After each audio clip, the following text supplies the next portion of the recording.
நாணயத்தாள்களை பயன்படுத்தும் மக்களுக்கு விடுக்கப்பட்ட கடும் எச்சரிக்கை. பிரபாகரன் தரப்பினருடன் கூட்டு சேர நினைக்கும் அனுர தரப்பு. கோடிக்கணக்கில் மாயமான அரசாங்க பணம் சிக்கிய மைத்திரி. தமிழ் தேசிய கூட்டமைப்பாக ஒன்றிணைய வேண்டும், செல்வம் எம்பி பகிரங்கம்.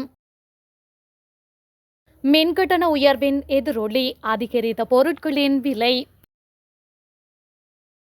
ஜெனரல் சவேந்திர சில்வாவின் சட்டவிரோத சொத்துக்கள் விசாரணைகளை ஆரம்பித்தது காவல்துறை. இலங்கை பிரெக்ஸில் இணைய வேண்டும், ரணிலின் விருப்பம். அடுத்து வரும் மாகாண சபை தேர்தலில் தமிழ் தேசிய கூட்டமைப்பாக ஒன்றிணைந்து செயல்பட வேண்டும் என ஜனநாயக தமிழ் தேசிய கூட்டணியின் நாடாளுமன்ற உறுப்பினர் செல்வம் அடைக்கலநாதன் தெரிவித்துள்ளார். இவ்வாறான சூழலை உருவாக்காத பட்சத்தில் மக்கள் தமிழ் கட்சிகள் மீது வெறுப்படைந்து தேசிய மக்கள் சக்திக்கு மீண்டும் ஆதரவளிக்கும் நிலை ஏற்பட்டுவிடும் எனவும் அவர் மேலும் சுட்டிக்காட்டியுள்ளார். கொழும்பு ஊடகம் ஒன்றின் நிகழ்ச்சியில் கலந்து கொண்டு கருத்து வெளியிட்ட போதே அவர் இதனை குறிப்பிட்டுள்ளார். இங்கு தொடர்ந்தும் கருத்து வெளியிட்ட அவர், தமிழ் தேசிய கூட்டமைப்பு தேர்தல் கூட்டுக்காக உருவாக்கப்படவில்லை. பல இழப்புகள், பல தியாகங்கள் ஊடாக உருவாக்கப்பட்டுள்ள நிலையில் அதனை சிதைக்க முடியாது. எனவே மக்களுக்காக ஒன்றிணைந்து பயணிப்பதை தமிழ் கட்சிகள் புரிந்து கொள்ள வேண்டும். எந்த ஒரு அபிலாஷைகளும் இல்லாத தேசியத்தை நேசிக்கின்ற பெரியவர்களை மத்தியஸ்தமாக கொண்டு தமிழ் தேசிய கூட்டமைப்பு மீளுருவாக்கம் செய்யப்பட வேண்டும். மாகாண சபை தேர்தலிலும் தேசிய மக்கள் சக்தி ஆட்சியமைக்குமாயின் தமிழ் கட்சிகள் தேசியம் தொடர்பில் கதைப்பதில் பிரயோசனமில்லை என அவர் மேலும் தெரிவித்துள்ளார். மின்சார கட்டண அதிகரிப்பை தொடர்ந்து அத்தியாவசிய நுகர்வுப் பொருட்களின் விலைகளும் தன்னிச்சையாக உயர்த்தப்பட்டுள்ளதாக நுகர்வோர் சங்கங்கள் சுட்டிக்காட்டியுள்ளன.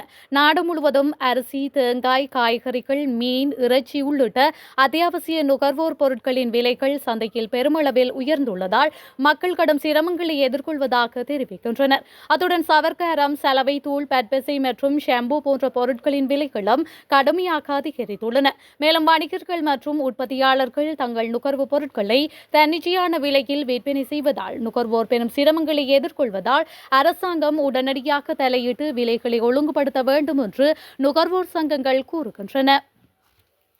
அத்துடன் அதிக விலைக்கு பொருட்களை விற்பனை செய்யும் வர்த்தகர்களை நீதியின் முன் நிறுத்த சோதனைகளை அதிகரிக்க வேண்டும் என்றும் நுகர்வோர் சங்கம் அரசாங்கத்திடம் கோரிக்கை விடுத்துள்ளனர். இதேவேளை தனியார் வகுப்புகளின் கட்டணங்கள் பெருமளவில் அதிகரித்ததால் பெற்றோர்கள் பெரும் சிரமங்களை எதிர்கொள்வதாக தெரிவித்துள்ளனர். பல வகுப்புகளின் கட்டணம் ரூபாய் 3000 தொடக்கம் 6000, 7000 வரை உயர்த்தப்பட்டுள்ளதாக தெரிவித்துள்ளனர்.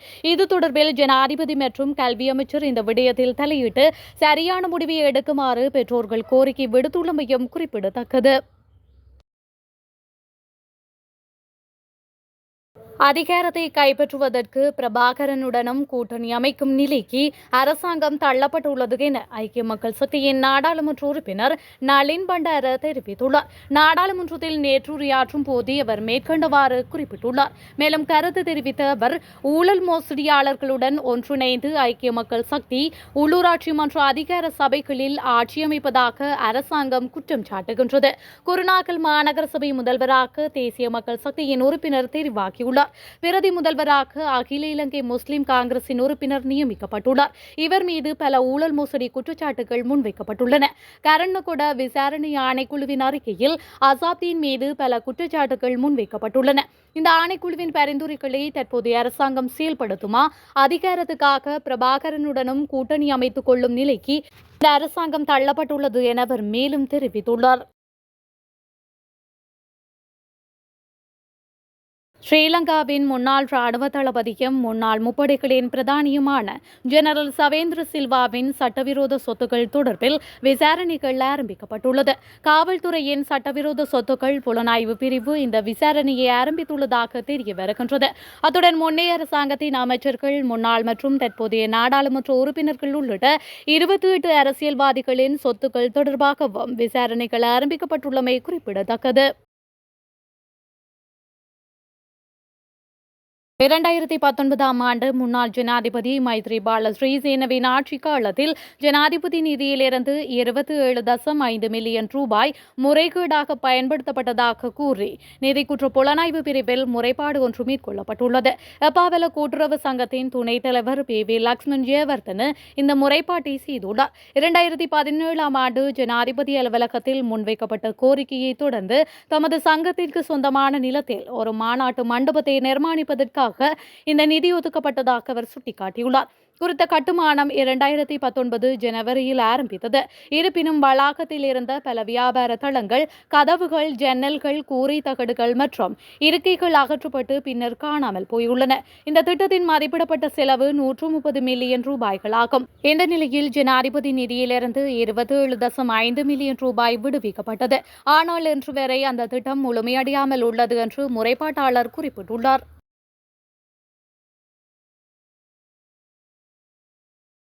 ரஷ்யா தலைமையிலான பிரெக்ஸ் அமைப்பு ஒரு முக்கியமான குழுவாக மாறியுள்ளது. எனவே அதில் இணைய வேண்டும் என்று இலங்கையின் முன்னாள் ஜனாதிபதி ரணில் விக்ரமசிங்க ரஷ்யாவில் வைத்து தெரிவித்துள்ளார். ரஷ்யா தனிமைப்படுத்தப்பட்டதாக தாம் நினைக்கவில்லை. அது உலகின் பல நாடுகளுடன் தொடர்பு கொள்கின்றது. ரஷ்யாவின் தொடர்புகள் தொடர்ந்தும் வளர்ந்து வருகின்றன என்றும் ரணில் குறிப்பிட்டுள்ளார். பிரெக்ஸ் என்பது வேறு எந்த பொருளாதார குழுவையும் விட பெரிய குழுவாக மாறியுள்ளது. பிரெக்ஸில் ஈரான் மற்றும் இந்தோனேசியா போன்ற புதிய உறுப்பு நாடுகளும் இணைந்துள்ளன. அந்த வகையில் அது அரசியல் ரீதியாகவும் பொருளாதார ரீதியாகவும் ஒரு முக்கியமான குழுவாக மாறியுள்ளது. எனவே அபிவிருத்தி அடைந்த மேற்கத்திய நாடுகளின் குழுவில் அங்கம் வகிக்காத இலங்கை போன்ற நாடுகளை பிரெக்ஸ் அமைப்பு பிரதிநிதித்துவப்படுத்த முடியும் என்று ரணில் தெரிவித்துள்ளார். அணிசேரா இயக்கம் சரிந்துவிட்ட நிலையில் பிரெக்ஸ் அந்த இடைவெளியை குறைக்கும் என்று தாம் நம்புவதாகவும் செயின்ட் பீட்டர்ஸ்பர்க்கில் இடம்பெற்ற நிகழ்வொன்றின் போது ரணில் விக்ரமசிங்கே தெரிவித்துள்ளார். கண்டி கதரலியத பகுதியில் போலி நாணயத்தாள்கள் வைத்திருந்த நபர் ஒருவர் கைது செய்யப்பட்டுள்ளார். இது தொடர்பாக நேற்று மதியம் போலீஸ் நிலையத்திற்கு கிடைத்த ரகசிய தகவலின் பேரில் நடாத்தப்பட்ட விசாரணையின் போது சந்தேக நபர் ஒருவர் கைதாகியுள்ளார். சம்பவம் தொடர்பில் கண்டி உடுவாவையை சேர்ந்த 32 வயதுடைய சந்தேக நபரே சிக்கியுள்ளார். கதரலியத பகுதியில் உள்ள கடையொன்றுக்கு வந்த நபருக்கு போலியான 5000 ரூபாய் நோட்டு வழங்கப்பட்டுள்ளது. இது தொடர்பாக விசாரணையின் போதே சந்தேக நபர் கைதாகியுள்ளதுடன் அவரிடமிருந்து 3 போலியான 5000 ரூபாய் நோட்டுகள், 2 போலியான 500 ரூபாய் நோட்டுகள் மற்றும் 2 போலியான 100 ரூபாய் நோட்டுகள் கண்டுபிடிக்கப்பட்டன. மேலும் சந்தேக நபரின் வீட்டில் நடாத்தப்பட்ட சோதனையின் போது போலி 50 ரூபாய் நோட்டுகள், அச்சிடப்பட்ட 9 காகித துண்டுகள், போலி 100 ரூபாய் நோட்டுகள் அச்சிடப்பட்ட 4 காகித துண்டுகள், போலி 500 ரூபாய் நோட்டுகள் அச்சிடப்பட்ட 4 காகித துண்டுகள் மற்றும் போலி 5000 ரூபாய் நோட்டுகள் அச்சிடப்பட்ட 6 காகித துண்டுகள் ஆகியவை கண்டுபிடிக்கப்பட்டன. கதர்லியது போலீசார் இதுகுறித்து மேலதிக விசாரணைகளை மேற்கொண்டு வருகின்றனர். அத்துடன் நாணயத்தாள்களை பயன்படுத்தும் பொதுமக்கள் இவ்வாறான போலி நாணயத்தாள்கள் தொடர்பில் அவதானமாக இருக்க வேண்டும் எனவும் அறிவுறுத்தல் வழங்கப்பட்டுள்ளது. ஊழல் மோசடி குற்றச்சாட்டு குறித்து முன்னாள் ஜனாதிபதி மைத்ரிபால ஸ்ரீசேன விளக்கம் அளித்துள்ளார். அனுராதபுரம் எப்பாவெல பலநோக்கு கூட்டுறவு சங்கத்தின் உபதலைவரினால் நிதி குற்றவியல் விசாரணை பிரிவில் செய்யப்பட்ட முறைப்பாடு குறித்து ஜனாதிபதி மைத்ரிபால அறிக்கை ஒன்றை வெளியிட்டுள்ளார். இந்த முறைப்பாடு முற்றிலும் பொய்யான போலி தகவல்கள் அடங்கியது என முன்னாள் ஜனாதிபதி தெரிவித்துள்ளார். கடந்த 2019ஆம் ஆண்டில் அப்போதைய ஜனாதிபதி மைத்ரிபால ஸ்ரீசேனவினால் பலநோக்கு கூட்டுறவு சங்கத்திற்கு சொந்தமான காணியில் கட்டடம் ஒன்றை நிர்மாணித்தல் தொடர்பில் 2,75,00,000 ரூபாய் பணத்தை மோசடி செய்ததாக முறைப்பாடு செய்யப்பட்டிருந்தது. பலநோக்கு கூட்டுறவு சங்கத்தின் உபதலைவரினால் இந்த முறைப்பாடு செய்யப்பட்டிருந்தது. எனினும் முறைப்பாட்டில் குறிப்பிட்டுள்ள விடயங்கள் பொய்யானவை என மைத்ரிபால ஸ்ரீசேன தெரிவித்துள்ளார்.